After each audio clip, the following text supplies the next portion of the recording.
আসসালামু আলাইকুম গাইস। আজকে গরম এত গরম পড়ছে, গরমে কি খাওয়া যায় ভাবতাছি। পরে আমার শাশুড়ি কইলো যে একটা আম ভর্তা বানাই দিতে।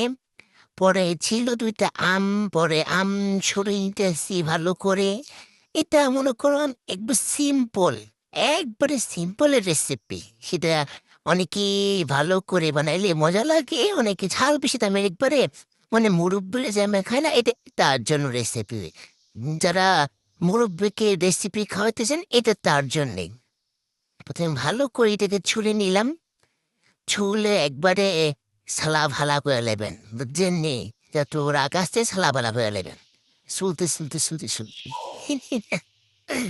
তাই হোক, পরে এটাকে 2টা ছোলা হয়ে গেছে। তারপর এটাকে মেশিন দিয়ে আমি মেশিন দিয়ে কেটে নিয়েছি ভাবে। পরে মেশিন দিয়ে ছুট ছিট ছিট ছুট ছিট করে কেটে ফেলেছি। আপনারাও অন্যভাবেও বলতে পারেন, যা যেটা ইচ্ছা। আমি হাতে দুঃখু পেয়ে গেলাম, মানে শুইলাই গেছে হাতে। এমএকে শুনলে তো শুনবই। যাই হোক, তারপর মানছে অন্য কাউকে দিয়ে করে আনলাম।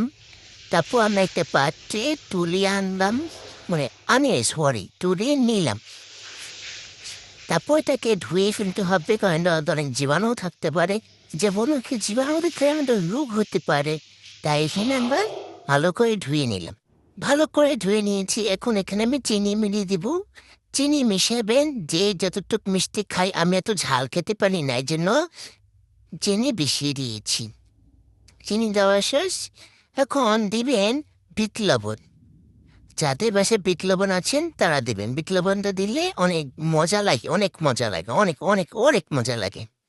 তারপর বিট লবণটা আমি একটু দিতেছি। আমি পরবর্তীতে আরো বিট লবণ দিয়েছিলাম। লবণই আমার মুখে লবণই হতে চায় না।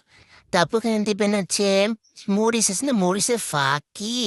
ফাঁকি মরিচ দিয়ে, মরিচ আমি বেরান্ডা করে নিয়ে এসেছিলাম, আগেতেই নিয়েছি। এখন দিয়ে দিচ্ছি। এটা আমি অল্প দিচ্ছি, এটা অনেক ঝাল, একটু দিলে মুখ একটু জ্বলা যায়। দিয়ে নিলাম। তারপর এটাকে একটু দিতেছি, ভয়ে ভয়ে দিতেছি, কি যে হইব, মুখটা জ্বলা পুল্লা ছাই হয়ে যাবো গা। তারপর এটাকে মিশাচ্ছি। আল্লাহ, এটা মিলালে হাত পু জ্বলা গেছে, আমার একবার হাত জ্বলা গেছে। চটকাইয়া বিটকাইয়া মাকে দেবে, একবার চটকে দেবো। আমি এটাকে ভালো করে চটকেছি, একবার চটকের চেকেটে একবার পুতাই এলাইছি, এমন চটকাইছি।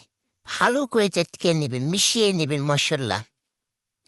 তারপর এটাকে মিশানো শেষ। তারপর এটাকে আমি আবু চটকেছিলাম, আরও চটকাইয়া বিটকে এলাইছি। তারপর এটাকে দেখেন, দেখতেই পাচ্ছেন সেই মজা হয়েছে, সেই। এটা যে খাবেন সে বুঝবেন অনেক মজা হয়েছে, অনেক। আপনার বাসায় ট্রাই করতে পারেন, অবশ্যই ট্রাই করে দেখবেন। যারা ট্রাই করবেন তারা আমার কমেন্ট বক্সে বলে যাবেন।